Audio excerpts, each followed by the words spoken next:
नमस्कार, सुप्रभात मित्रांनो. गाडी खाली झाली.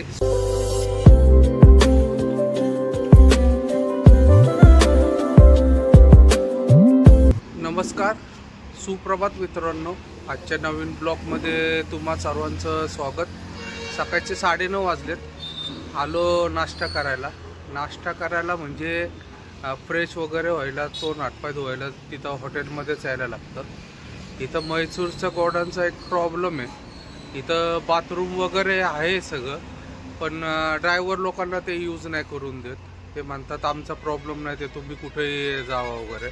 हे आज नाही, पहिल्यापासूनच आहे. पहिलं होतं बाथरूम आहे, पण त्या बाथरूमला कुलूप लावून ठेवलं आहे. तिथं विचारलं तर म्हटलं बाथरूमची वगैरे काय आमची इथं सोय नाही. पहिल्यापासून काही ना काही त्रास चालूच आहे म्हैसूरच्या गोडाऊनला.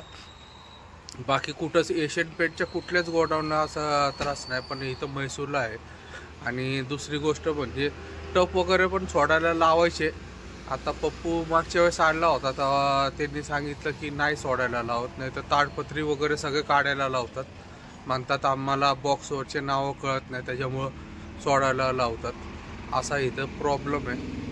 नशीब की समोरच्या साईडला रस्त्याच्या पलीकडे इथं एक हॉटेल आहे, तिथं बाथरूम वगैरे सगळे. मग तिथं येऊन आम्ही नाश्ता वगैरे करतो. काल जेवण वगैरे पण तिथंच केलं होतं, त्याच्यामुळं तिथं बाथरूम वगैरेची सोय होती. नाही तर फार अवघड आहे, इथं काहीच नाही. आता गाड्या लावल्यात खाली करायला. एक गाडी लावली, आपला 3रा नंबर आहे. दुपारपर्यंत होईल असा अंदाज आहे. बघूयात आता किती वेळ लागतो आणि काय होतं ते. आता नाश्ता वगैरे करून जायचं गोडाऊनला. मग असं इथं प्रॉब्लेम आहे. तोंडांची दात घासत आमचं झाले तोंड वगैरे धुवून. तर नाश्ता करून निघूयात मित्रांनो. दुपारचा 1:30 वाजला आहे मित्रांनो. गाडी बघा जराशीच राहिली, आता आपली खाली व्हायची. बऱ्यापैकी खाली झाली. रोडच्या साईडलाच गोडाऊन आहे बघा. हा मेन हायवे म्हैसूरला जातं. म्हैसूर इथून 4-5 किलोमीटरच राहिले सिटी. मोठं गोडाऊन. हे लोकल टेम्पो लागलेत लोडिंगसाठी, छोटे छोटे. इथून केरला वगैरे खाली पण माल जातो भरपूर.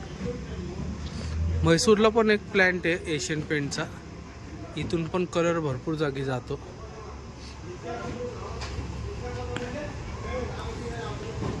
जराशीच राहिली आता गाडी खाली. होईल एक अर्धा तासात होईल. फक्त पोच भेटायला पाहिजे, कारण की जेवायला जातील नंतर ते. त्यामुळं का सांगता येत नाही, पोच द्यायला वेळ पण लागेल. पोच घेतली की निघायचं. पहिल्या आंघोळीसाठी थांबवायचं कुठंतरी. एखादा तलाव किंवा कॅनल वगैरे भेटली की आंघोळ करून घ्यायचा, असा प्लॅनिंग चालला आहे आमचा. कारण की उष्णता भयानक म्हणजे भयानक आहे एकदम. बघूयात आता किती वेळ लागतो ते. मित्रांनो 2:15 वाजले दुपारचे. गाडी खाली झाली. समोर जे ब्ल्यू कलरचं आहे ते गोडाऊन आहे आपलं एशियन पेंटचं. गाडी खाली झाली. गाडी लावली इथं ब्रिज खाली आणून बांधून वगैरे घेतलं. पप्पू गेलाय पोच आणायला, पोचसाठी थांबलोय. वेळ झाला तरी त्याला. गाडी आम्ही वरती आणून बांधली वगैरे, तरी काय अजून आलं नाही. कमीत कमी अर्धा तास झाला जाऊन. बघूयात आता किती वेळ लागतो अजून त्याला यायला पाहिजे एवढा वेळ. पण जेवायला गेले असतील बहुतेक ते सगळे लोक, त्याच्यामुळं पोच भेटाना अजून. पोच भेटले की डायरेक्ट बेळगाव मध्ये. आधी आता बघू कुठं जेवायचं वगैरे काय करायचं, त्याच्यानंतर डायरेक्ट बेळगाव. मित्रांनो आरसीगिरीच्या इथं आलोय आता. आरसीगिरी आणि चंद्रपटना त्याच्यामध्ये एक रेल्वे गेट आहे, तिथं थांबलो. 6:30 वाजले आता.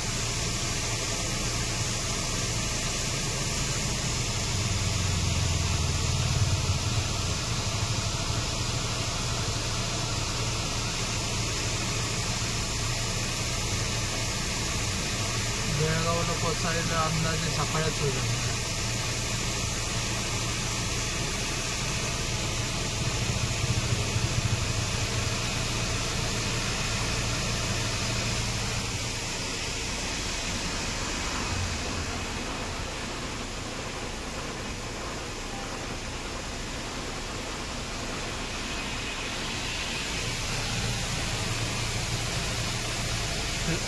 ट्रेन येते आता.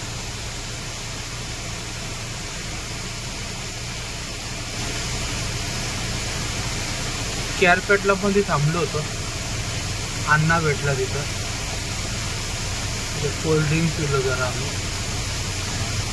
10 मिनिटं थांबलो असेल फक्त आणि लगेच निघालो.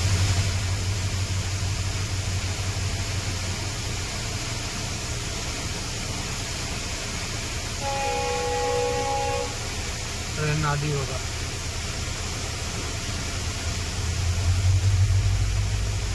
मालगाडी याचा काय बहुतेक.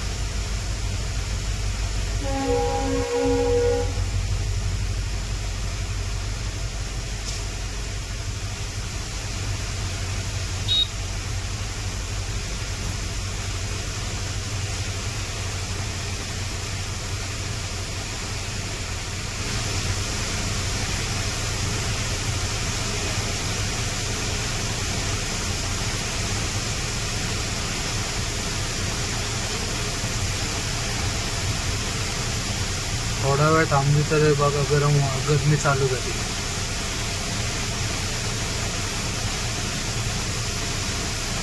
लोकल ट्रेन दिसते.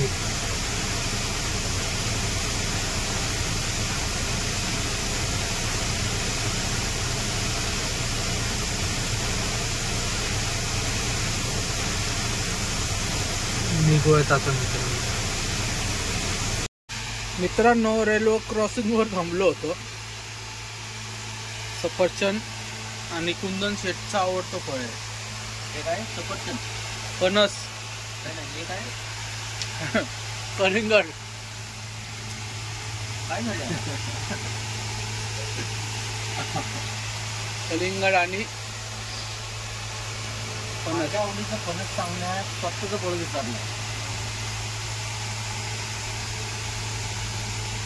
आणि 100 रुपयाचे फणस आहे तेवढे.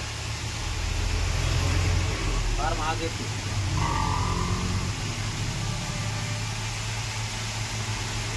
फणस इतर रेल्वे क्रॉसिंग न फ्री देतात मित्रांनो. कधी आलं ना तुम्ही का खरोखर लोक येतील फणस खाण्यासाठी. विकत मिळत नाही म्हणून ते फुकट मिळायला. रात्रीचे 11:15 वाजलेत. जेवणासाठी थांबलोय. देवल धाबा आणि व्हेज खातोय. गे हो. दाल मखनी सांगितले. दाल मखनी. पंजाबी धाबा आहे. तो थांबलोय.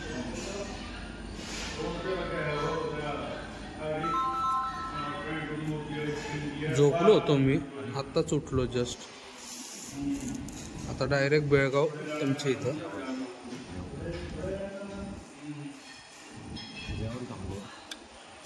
कुंदन शेट्टी गाडी चालवली. कडूरच्या अलीकडे झोपलो होतो. तिथून उठलो आत्ता. आता जेवण करून नॉनस्टॉप उत्तमच्या इथं. मित्रांनो आजचा हा ब्लॉग इथंच एंड करतो. ब्लॉग आवडला असेल तर लाईक शेअर आणि सबस्क्राईब नक्की करा.